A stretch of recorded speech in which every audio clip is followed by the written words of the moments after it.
नमस्कार दोस्तों। पहले हमारा देश सोने की चिड़िया कहा जाता था।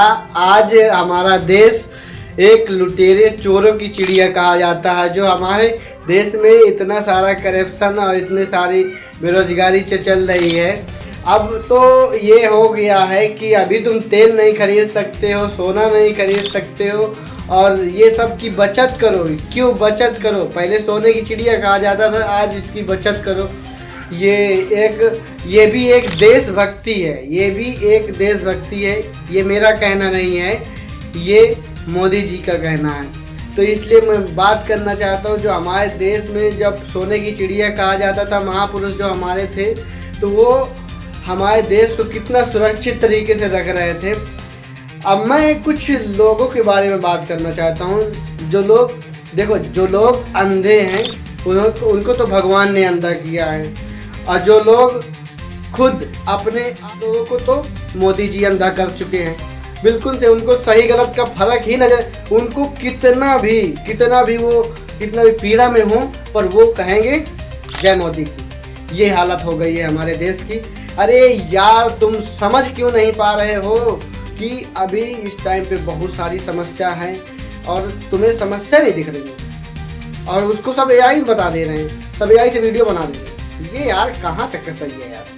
पहले पूरा ये वीडियो देखो, फिर मजा आएगा। खाने के तेल में खाने का तेल का जो उपयोग करता है, अगर वो कुछ कमी करे, मैंने बार बार कहा है 10% कम करो।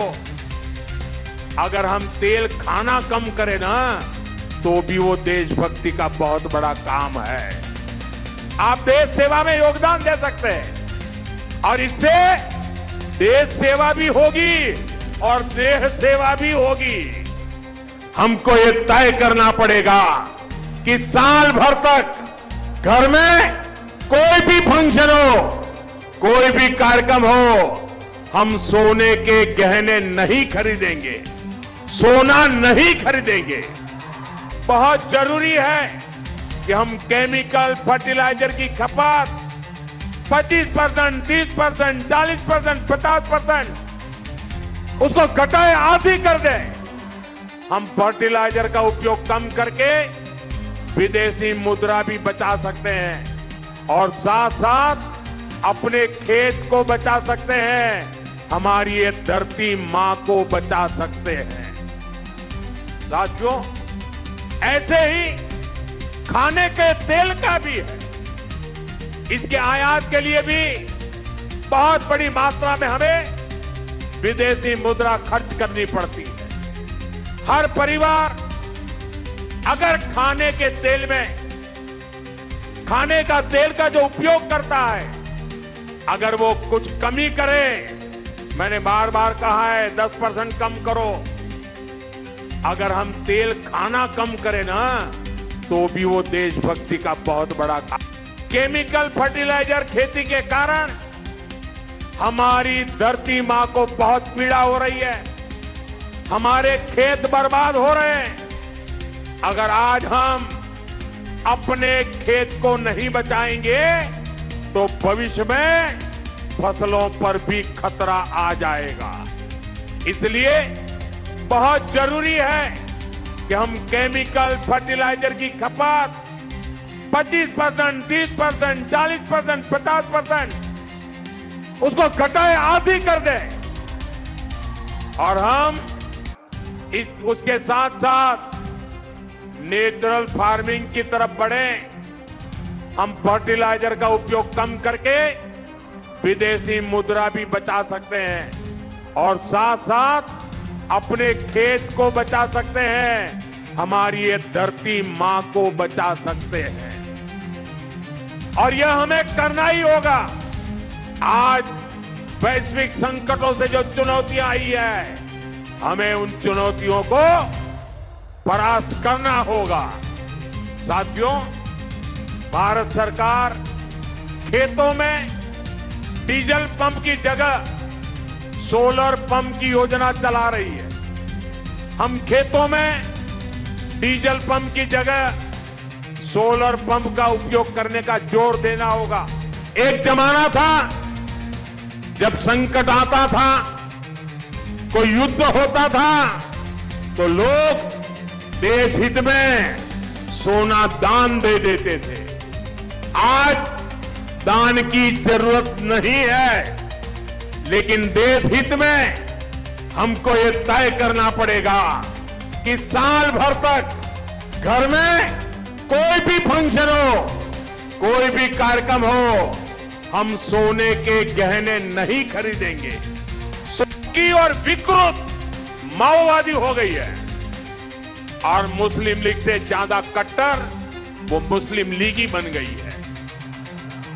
इसलिए लोग कांग्रेस को एमएमसी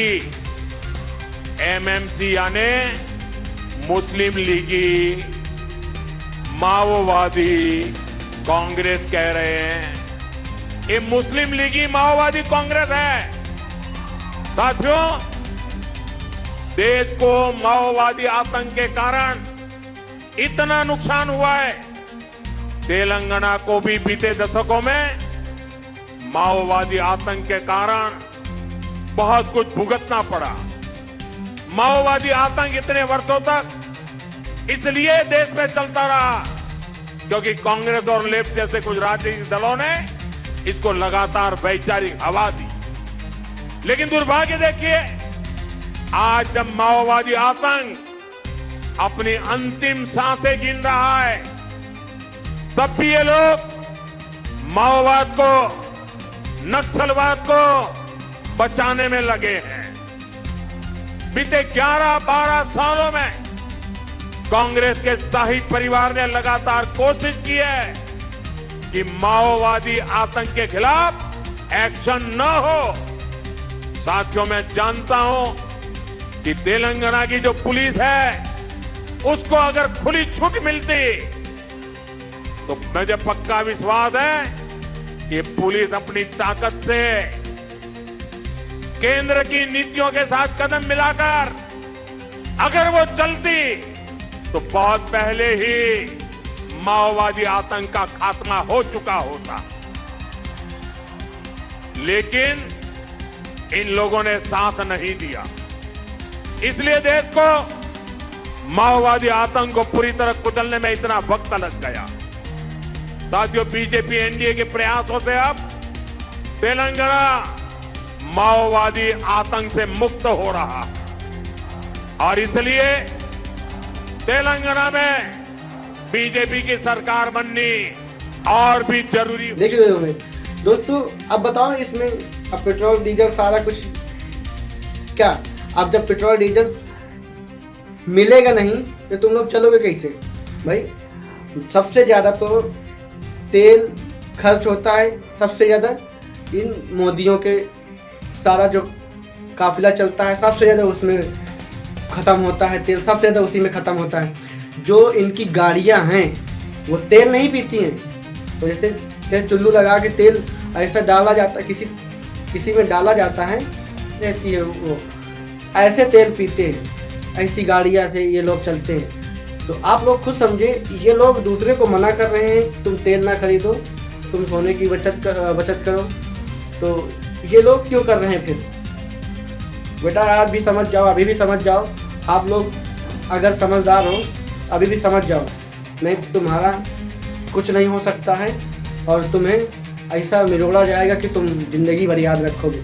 जो लोग अंधे हैं, जो लोग मर चुके हैं, शायद जाग जाओ, वीडियो है, जाग जाओ, वीडियो से ही शायद आपको कुछ समझ सीख मिल जाए। बाकी कोई किसी की बदल नहीं सकता, किसी का ना किस्मत बदल सकता है ना उसका तकदीर बदल सकता है। ना तकदीर बदल सकता, ना किस्मत बदल सकता, ना तो तुम अपने आप से ही बदल सकते हो।